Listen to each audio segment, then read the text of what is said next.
Okay, so today I'm going to continue my research on why some teachers choose to make decisions that facilitate technology integration in their courses, and why teachers choose to not use technology in their classrooms. And with my research the other day, I found two websites that really looked like they went with this topic, the not why teachers don't choose it more than why they do. So I'm going to start out with these two websites to see what the articles say. And again, I'm just going to take some notes since we're supposed to be preparing for a meeting and stuff. I'm citing all of my links just so I have them if anybody needs them. And I'm just pulling some of the main bullet points. I'm pulling the greatest impact statements that I feel are important to that side of the debate that I like to call it. Today I'm going to try to not let my bias come in, because I know we're trying to prepare notes for a staff meeting. If it was a real life situation, I work at a K-1 building only, and our staff meetings are a little different because they are such young students, and I do have kind of strong feelings on why the technology used in elementary should be more hybrid and integrated, instead of when you get a little older where they can work on them more by themselves. But from what I saw yesterday, especially that video, amazing video, especially for the four teachers, amazing video. It's kind of starting to change my mind. But I'm going to try to not be biased. Now I'm going to do the same thing I did last time. So I'm going to start off with these websites, but I want it in Firefox. Okay, so this one was the pedagogy of technology integration. And it started with the problem of integrating technology into teaching and learning process has become a perennial one. That right there shows me that this is going to probably show more reasons why teachers choose not to use technology in the classroom. So I see even just in the abstract it says common excuses for the limited use of technology to support instruction include shortage of computers, lack of computer skill, and computer intimidation. And I'm going to actually take that one and add it to my notes, because this is one of the reasons that I know of and I've heard before on why people don't use technology in their classrooms. So I'm going to keep reading.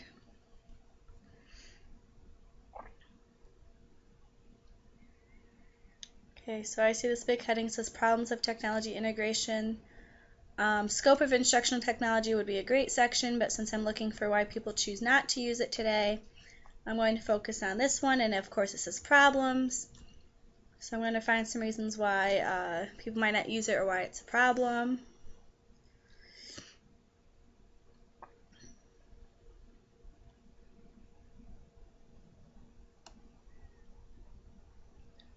I kind of like this here. It says in teaching and learning, technology should be applied as a process rather than as a single, isolated, and discrete activity. I'm going to take that over here. It's not really a reason why people don't use it, but it is in a way, because most people think that to do technology, like, you have to have something that's just technology. It's a one thing.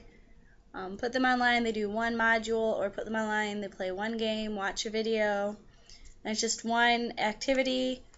But like we saw in the video yesterday, it's much more. You need to integrate it within your curriculum, within the day, Make students feel comfortable with it, integrate it as much as you can, and make sure it's not just stick them on the computer, have them do an activity. Make it a part of everything else that's going on. Okay? So that website's done. I'm going to go ahead and check out this article from yesterday. And it was key factors to consider. And I know I originally started using this one for why teachers choose to use technology, and then I noticed it said a lot more reasons on why people don't like using it.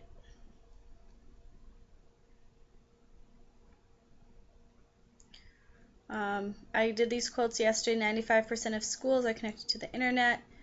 75% of classrooms in the U.S. have access to the internet. And I believe, yep, this is the same website. I put it up here. So I already have those quotes.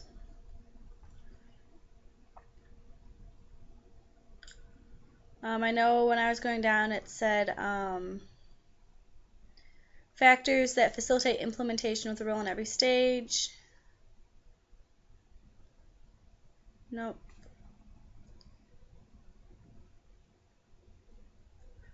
Okay, so I'm noticing right here factors that affect it are professional development, leadership, organization, and resources. So I'm just going to list those, and I'll continue in a minute to see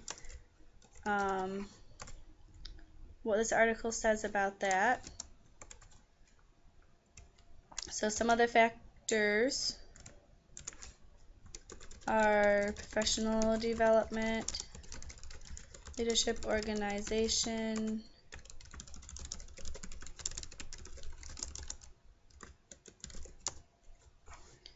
and support. And here it says everybody needs refresher courses on intensive training in technology tools. Professional development is a critical component of teaching and learning, which is true.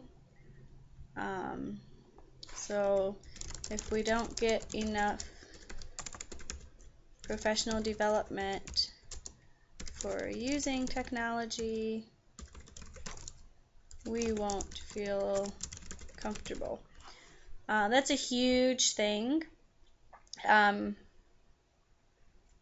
I know in our district only a handful of us who were chosen to help with the technology were given the training, and then we're expected to train others. But I think it's beneficial that everybody trains together. We can help each other out. Question and answer sessions are a lot easier when we're helping peers rather than listening to an instructor teach us and then trying it on our own. And not all professional development, especially for technology, is effective. I'm going to go down to leadership now. And this is so true that it says right in the beginning, it says in any school change effort, the role of the school administrator through every stage of implementation is critical. The attitudes and actions of school leaders surrounding new technologies will encourage and support teachers as they engage in learning opportunities and new tools. I'm going to put that statement in. I'm going to put that in my notes because that is true. The attitudes play a huge part. I know, especially at my school, assistant superintendent is really pushing for us to have all these technologies in our classroom. She's the one who gave the technology team the training. And some of the principals are on board. They all went through the trainings. With the new principal that we have, it's a little different this year just because we're learning, kind of revamping how our staff works and how our schools run. So hopefully that means we'll have a lot more better attitudes towards using the technology because we still have teachers holding their feet, dragging their feet, I guess.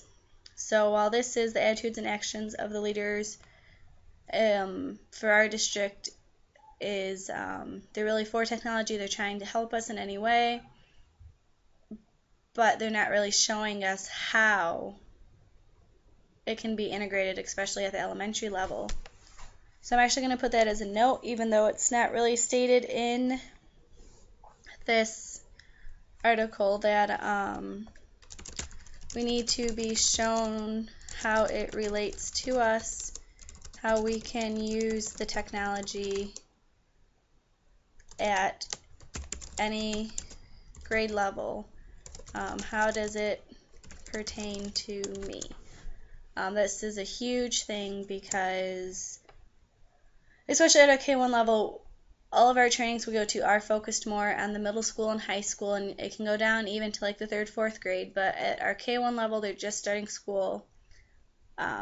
Most of our trainings don't show us how it pertains to us in our specific grade level. So that's a huge reason why people don't use technology, even in our building. They don't realize how much it can help them because none of the examples we've been given have shown us that.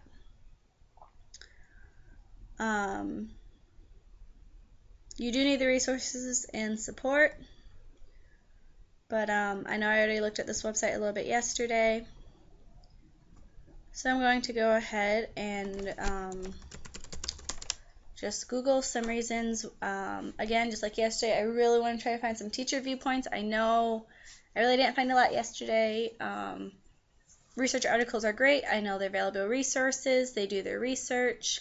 But again, I want to know from the teachers, if this is supposed to be teacher to teacher, I want to know the real reasons behind it, not somebody quoting and possibly using it out of context why teachers don't use technology. So why do teachers not use technology in the... So actually this is cool. As I'm typing this up, it says one of the options I can search is what is the reason why the teachers do not use new technology in their classroom. So we're going to see what that is. Actually, this is real cool because this says 11 reasons teachers aren't using technology. And I'm going right there because that's what I'm trying to find out, is the reasons why teachers aren't using technology. So we'll see what some of the reasons are. So it says fear, low self-efficacy. I can never say that word right. Testing's true, yep. Consumerism, lack of leadership, inconsistent paradigms, personal experience, humility.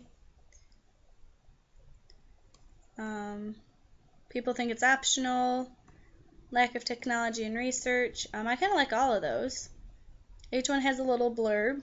I'm not going to copy the whole blurb because that would just kind of be a waste of typing and taking up my space. So I'm going to put that link down, and I'm just going to list 11 reasons why not. And I'm going to list those 11 reasons. Fear. Oops.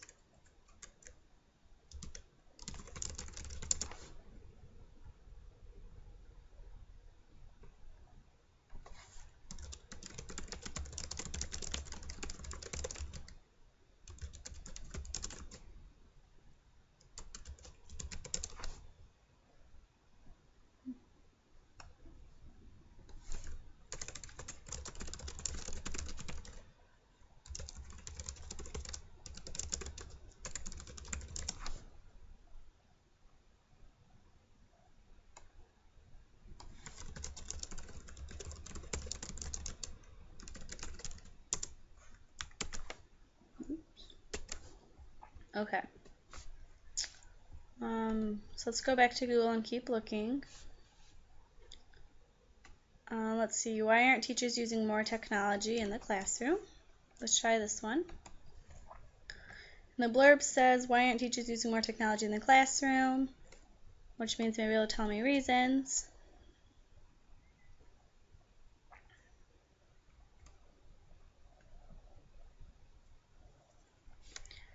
This says that findings find that technology integration in schools remains virtually unchanged from last year and still falls far short of the organization's ideal. So what's going on here? So let's see the facts. According to SIIA, tech integration is lacking in all sectors. Post-secondary institutions do seem to have relatively successful effort, which makes sense because universities and colleges and post-high school schools, you have older students who have been around technology. It's more convenient because if you are trying to do school, if you're outside of high school, you have families, jobs, a lot more to focus on other than just going to school, so that makes sense that would be where most of the technology is getting used correctly. Exploring reasons why, so this is kind of cool. It lists the reasons why. Teachers might be too set in our ways, which is true. I know even as a new teacher who has used technology, some of the new things we brought into our schools and ways to use it are hard for me to accept. Schools and districts might lack the resources necessary to provide teachers with professional development on high-tech tools, which is true, and also it takes time. Our professional development is focusing right now on the standards and the Common Core, and we're switching our curriculum over to these new standards, and that hasn't been finished. I know with our district we're using Power Teacher and Power School and Gradebook instead of I can't even remember what we used last time, but all of our professional development has been things we can use immediately right now, and yes, technology is what we can use. But with all of our systems changing in our district and assessments changing, we focused on that because that affects the kids more directly, and we need to make sure we're integrating our standards. So that's huge, that it's hard to squeeze in extra professional development when you only have so many days a year that you can squeeze in that time. Let's see, students and parents as well as teachers might have strong notions that computers are strictly for entertainment. I also know that sometimes, fortunately or unfortunately, I guess not unfortunately, but we have out by where I work, we have a larger population of members of the Pentecostal church, and they don't really, the group out in our area, they're not allowed to watch any video clips we do in school. With the smart boards now, they kind of allow that, but they really don't want them to have any screen time. So this is going against maybe religious beliefs, or maybe just parents in general don't want their kids on the screen all the time, especially younger kids, but in general, parents really limit that to some degree, and they have a right to. So at school, you might have those parents arguing that they don't need to be stuck in front of a computer all day as well. It is difficult to restrict accessible content on devices, leading to trouble when students discover that there are built-in operating systems designed for playing around.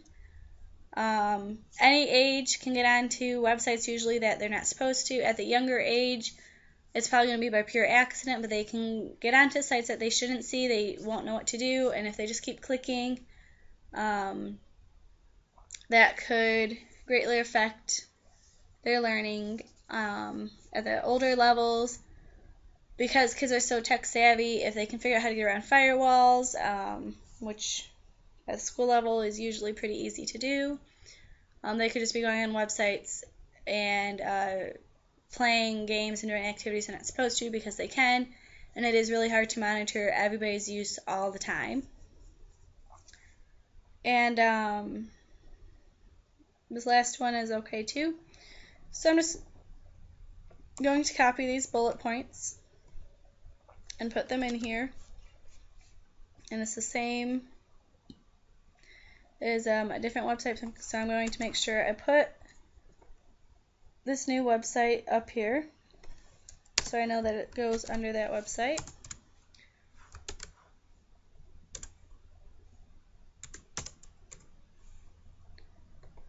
I'm going to save it.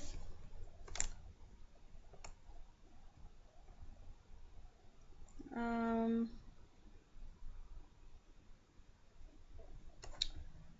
so let's see, why do teachers, I kind of want to know what the teachers do, so let's do teacher blogs, why technology is hurting our school. So let's find out this one, because again, I want to see why teachers don't want to do it. A lot of teachers do keep blogs, so maybe this will help me find one. It doesn't really look like there's a lot of blogs, like teacher blogs, but the second one says the problem with technology in schools. It can hurt critical thinking and their ability to do homework, so this looks like it will give me some good information. It's from the Washington Post, so it's a reliable source. While it's loading, I'm going to put that into our, I guess it's my notes over here.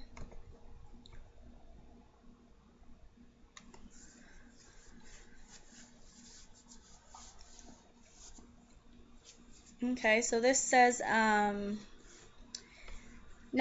of teachers believe, according to the survey, that digital technologies are creating an easily distracted generation with short attention spans. I'm going to put that as one of the reasons, because even at the early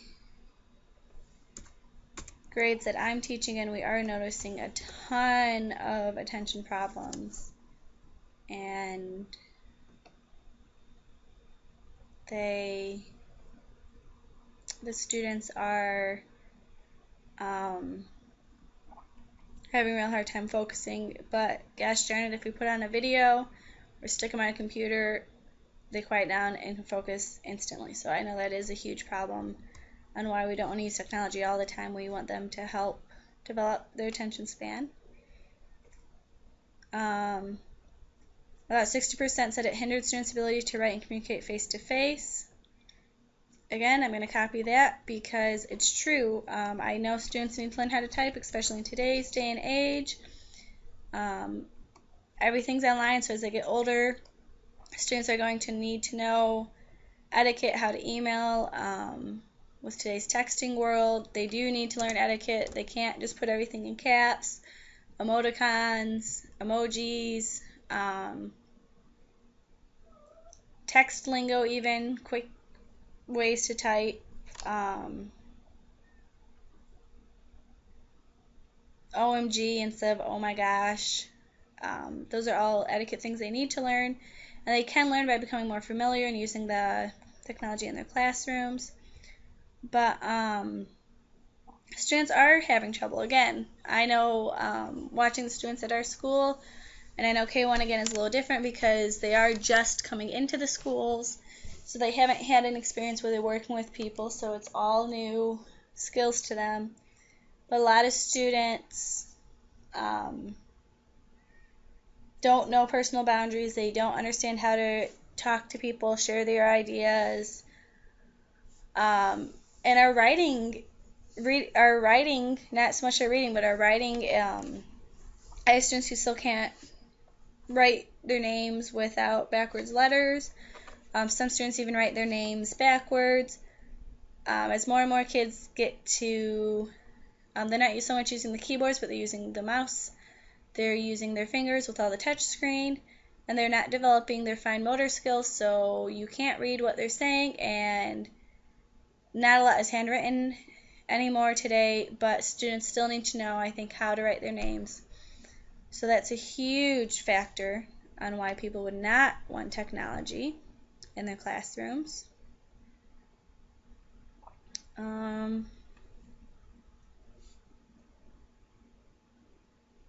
Okay, let's keep looking.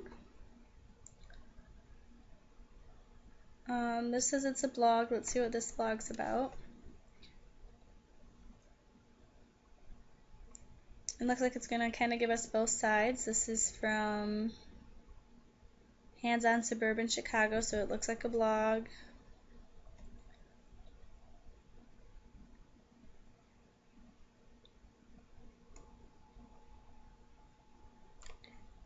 So this is kind of funny, even just this introduction, because he's talking about how a student asked him what a word meant, and he was thinking about going to a dictionary.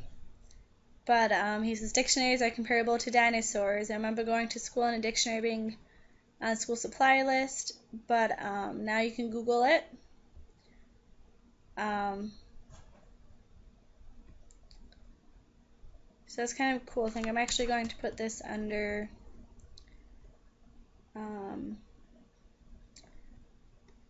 why we should use technology. It makes it, oops, let's do this. The internet has opened up so many possibilities.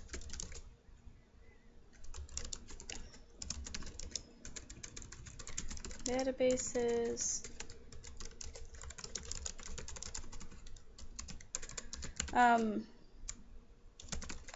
This is true. I know, I remember going, once I got to high school, we had the internet. We had, obviously we had internet when I was in high school. It was still kind of a newer thing sometimes, using the computers in class. And I remember even looking for books for research projects in middle school. Even my freshman year, we had to use the card catalogs. We had to actually pull out the drawer, look for the information, look for the books, and find it by hand. And now I can go to our school's library website. I can click hold, the librarian can pull it, and no problems, they get it right away.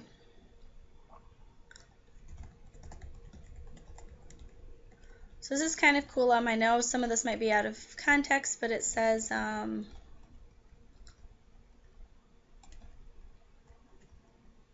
this one's like quoting teacher Dave Mendel, 44, a fourth grade teacher in Wallingford, Pennsylvania, said that educational video games and digital presentations were an excellent way to engage the students on their terms.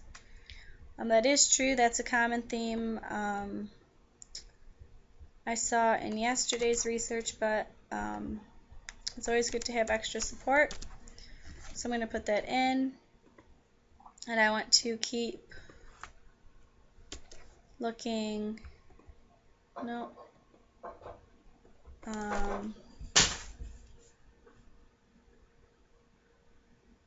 Let's do technology. Let's find out how technology hurts students, because this is kind of along the lines of why people aren't. And I liked the video yesterday. I know videos are a great tool. So this is the technology helping or hurting students' grades. So let's see what this video is about. That money on a laptop, trying to do the right thing for your child. Got to be able to keep up with the kids next door, right? Well, as it turns out, there's a new study that shows that may actually be hurting the kids' grades in school. The researchers say that they recreated a college classroom setting, listened to a lecture, and then answered some questions about it. In one experiment, everybody got a laptop, but half the participants had to multitask. After all, plenty of students would probably admit that they spend a good chunk of time tweeting and checking out Instagram when the professor's talking. That's true. The researchers found that the multitaskers did significantly worse on the quiz. Duh.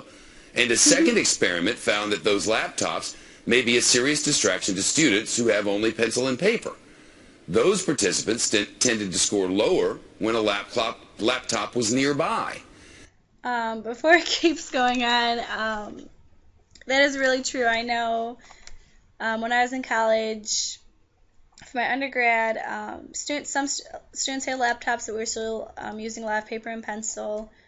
They were just coming out with the smaller, thinner, easily portable things. And I know if I was sitting towards the back of the classroom and somebody was on their laptop and you could tell they weren't taking notes, but they were kind of taking notes but doing other stuff, I would kind of look and see if I could read it over their shoulder and see what they were doing. So obviously that meant that I was multitasking because I wasn't focusing.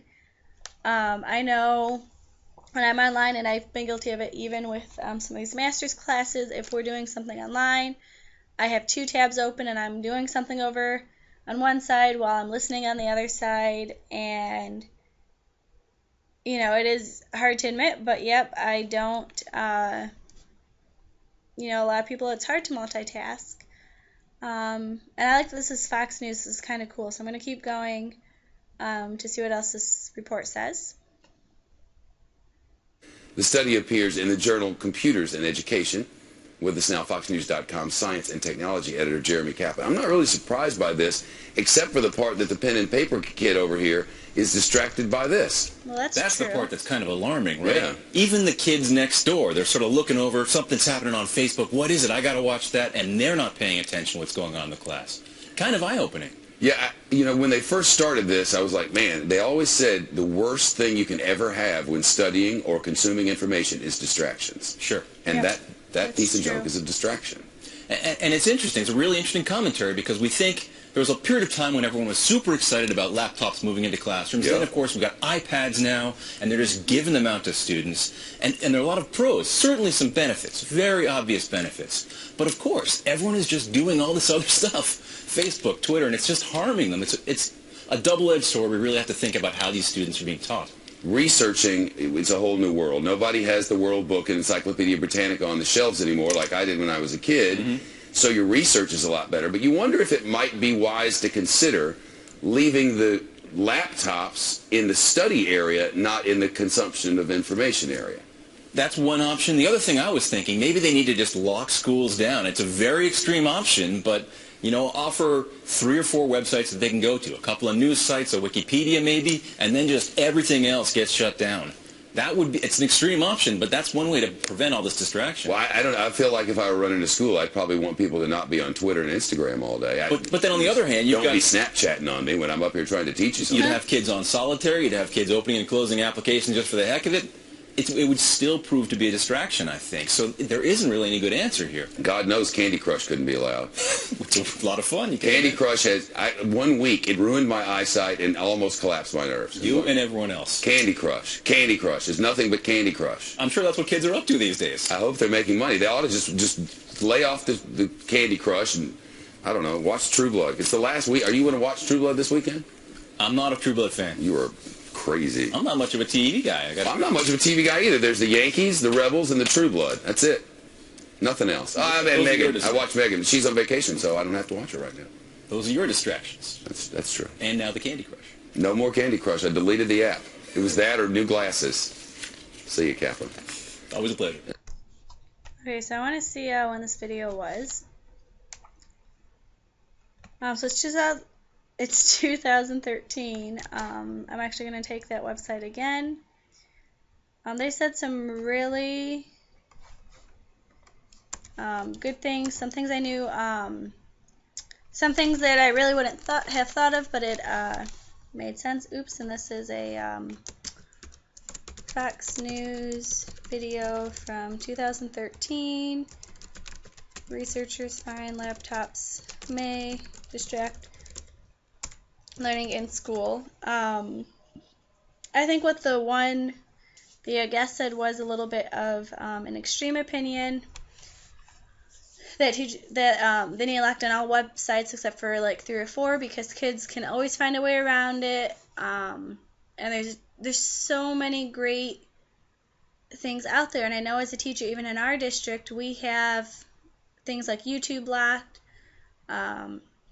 We have a lot of Blogspot is blocked, which is hard for us teachers because so much information is shared through teacher blogs, and we get our ideas and our lessons from those blogs, and to not be able to access them at school, yes, maybe it will help the students keep on task, but it can hurt the teachers in the end. I also know things like Pinterest. It's obvious that it is a distraction, so yes, you should block it at times. But again, there's so many great ideas out there. I think we need to focus not so much on blocking what students can do, but showing them how to use it appropriately. Because there are websites out there that would get blocked that have great tools and links to other websites. And You just need to make sure you teach students how to use it effectively and efficiently. So I'm going to keep going and I see if there's anything else. So let's look at this one, because this one's kind of a different heading. It says math learning software and other technology are hurting. So let's see what this one says.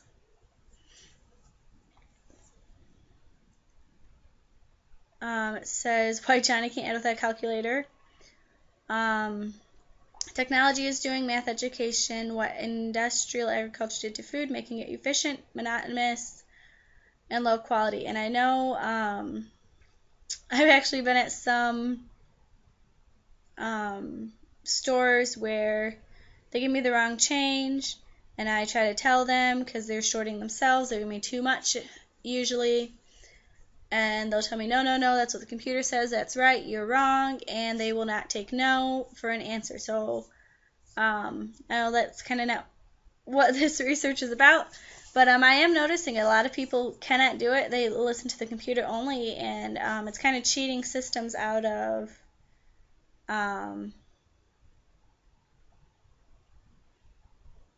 it's cheating stores and systems out of money, and I think we're going to see more of that as it comes. Before I start, I always want to just make sure I put that website in, so if I don't find information, I know I can go back later to it. So let's read this a little bit.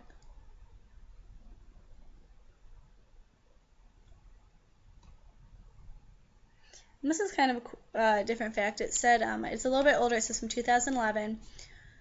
89% of high school math teachers think their students are ready for college level math, but only 26% of post-secondary teachers think the students are ready once they get there. So I'm going to copy that because it doesn't tell us necessarily a reason, but let's see, it says college level math classes almost never use graphing calculators while high school classes do. College professors want their students to understand abstract concepts. Technology advocates claim their products help teach students abstractions, but in practice they simply don't. So that's a great reason maybe why people don't use it, is because it's true. I know I use the calculators all the time. I learned how to use them in high school, but then when we had to take our AP tests, or even in college for our teaching certification tests, we weren't allowed to use it. They had to wipe our calculator clean. It had to be a basic calculator. And using some of the technologies for things like that, it does not prepare you for the real world, or it does not prepare you for college.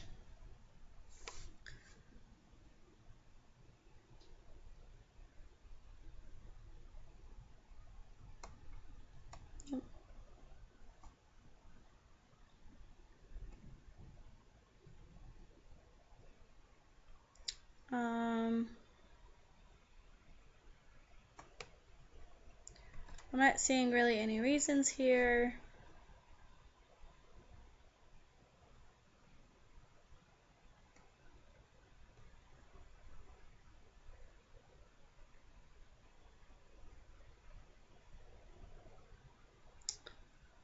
Okay, I'll try that one a little bit later. I'm not seeing a lot that will help support my research. So let's do reasons why teachers don't use technology.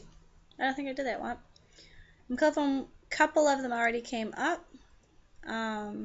Let's try this one because it says teachers agree they'd like to use more.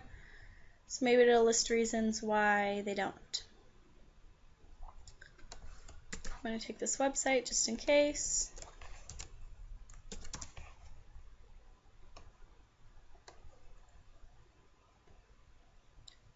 So it says 86% of teachers think it's important or essential to use EdTech in the classroom. These are kind of high numbers. It says 95 or 96, this is supposed to be 965 or 96% of them say that EdTech increases student engagement, it enables personalized learning, it improves students' outcomes, and it helps students collaborate. So I'm kind of going to go back and put that under reasons that we use it. A lot of these websites I've noticed do give you both sides, which is cool because you get to see both sides of the spectrum and kind of this debate here, and I do need research for both sides.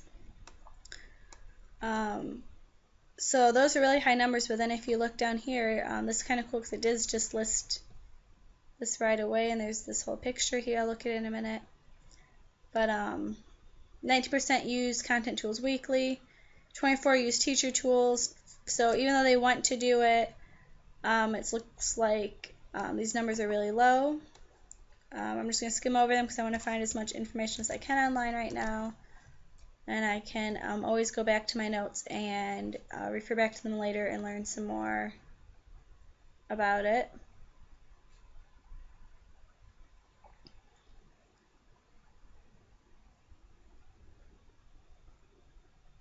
I'm going to keep reading this picture, this graphic here. It kind of looks like it just represents what the thing just says. It says still 92% of all teachers agree they would like to use more EdTech in the classroom than they do now. So let's see, it says, so what are the challenges? The usual suspects are money, access, and time. That's kind of cute. I guess research isn't cute. But so, oh, that didn't work like I wanted it to. So some challenges are money, access, and time. That's a reoccurring theme throughout this research. Lack of funds. That's true. Lack of time to implement. We don't get enough training. Lack of trained appropriate staff. That's true. I know I'm one of 2 in our building trained, and there's about 18 to 20 teachers at our building.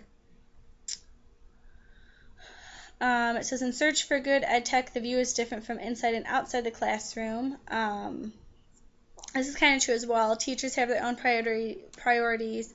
Administrators have their own priorities. It looks like it's even for learning potential for students. Teachers, it looks like, are more into making it fun and engaging for students, while administrators are more focused on does it align with the standards. It's pretty even where it helps teachers teach. This one's kind of interesting. It says teachers are at 45% of prefer it to be free or want stuff that's free, and 25% of administrators do. I know some districts, my mom's district, she teaches in Heartland, they give their teachers iTunes cards to use to buy apps for their iPads. I know in my district, if it's not an app that would be able to be used with everybody, we have to purchase our own apps, and even if you can find a 99-cent app to help a couple students in your classroom, it is beneficial. We still buy it, but it's with our own money.